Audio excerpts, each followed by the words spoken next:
मेरा नाम आतिफ अली है। मैं मंडी ज़िले का रहने वाला। मैं 1 साल तो मैं रश्का बनाया है तो कभी सब्ज़ी लै आना तो कभी फ्रूट लै आना तो ना पिंडा जेड़ा नाल लिया के बेचना वा। तो अज 8 डंग हो गए मेरा रश्का खराब है तो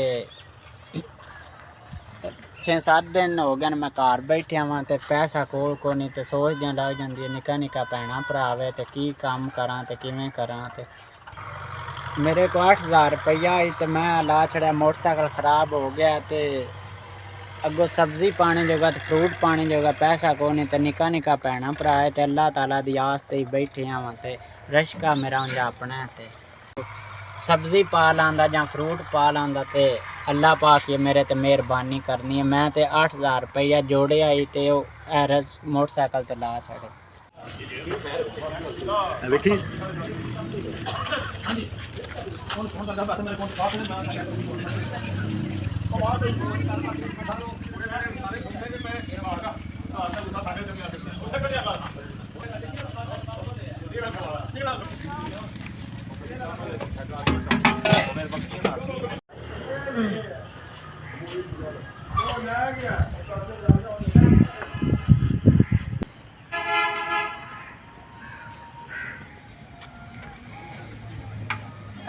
नमक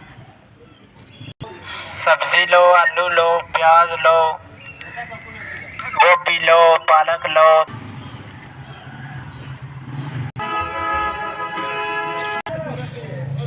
मैं बड़ा शुक्रिया अदा करना जेड़े भरा मेरी 5000 रुपया मदद की है। मैं सब्ज़ी भी ले ली है, स्पीकर भी नवा ले लिया है।